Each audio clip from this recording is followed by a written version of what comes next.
Hello, comrades and peers.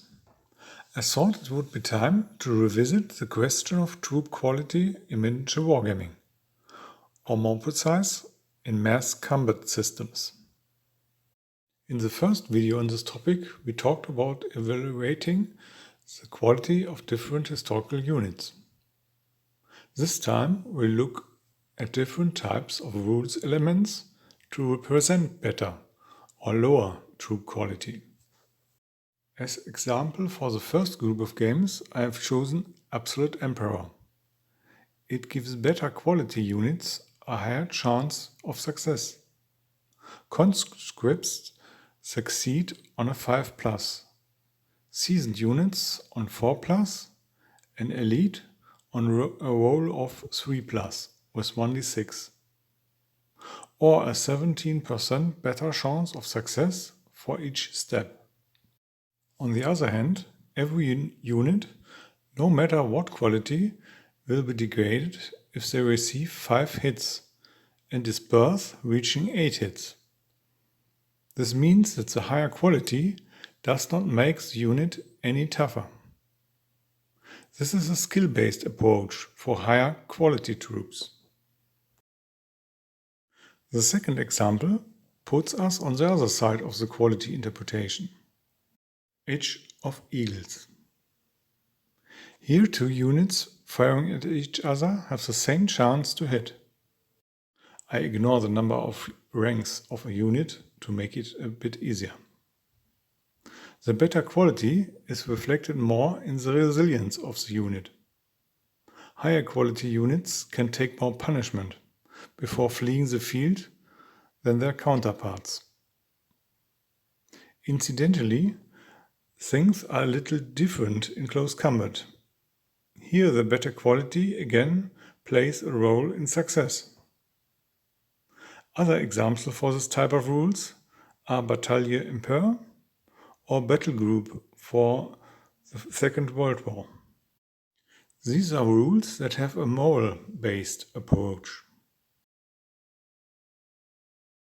The last example chooses to use both approaches simultaneously. Skill and moral. Soldiers of Napoleon gives each unit type different values in shooting and melee combat, discipline and quality in the narrow sense. This results in a separate profile for each unit in each army, an approach that appeals to players, but creates an artificial complexity that serves the gaming instinct more than the simulation aspect. It also ensures that elite units can dominate the field quite well. In another game of this type, Black Powder, this effect is not quite as strong. There are plausible reasons for all 3 approaches. The player should decide here, according to his taste. But after picking up the books of Hans Delbrück and John Keegan again for a long time, I am personally more on the side of the moral approach. Due to the development of weapons technology and the increasing size of armed forces, the level of training in the various branches shortened. Skills played a smaller role. However, the higher experience of veterans and the ability to rely on each other gives them a decisive advantage in terms of morale. The staying power is longer. If better equipment is also available to elite units, it can also have an impact on combat values, especially in modern battles. But this is better represented as a type of equipment rather than quality. That's why World War II games usually also differentiate the equipment of the units. With modern asymmetric engagement, however, the difference in quality becomes significant again.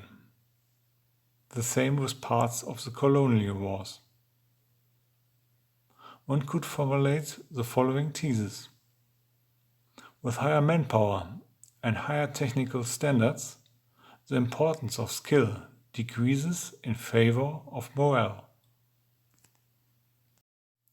How do you see it? Is it possible to distinguish between different brigades or battalions that are deployed on the field? Who shoots better? Or are steadfastness and available weapons more important? Write your opinion in the comments. I should probably mention the Flames of War way of making better quality units harder to hit. But I would subsume this under the moral approach. I hope for a lively discussion.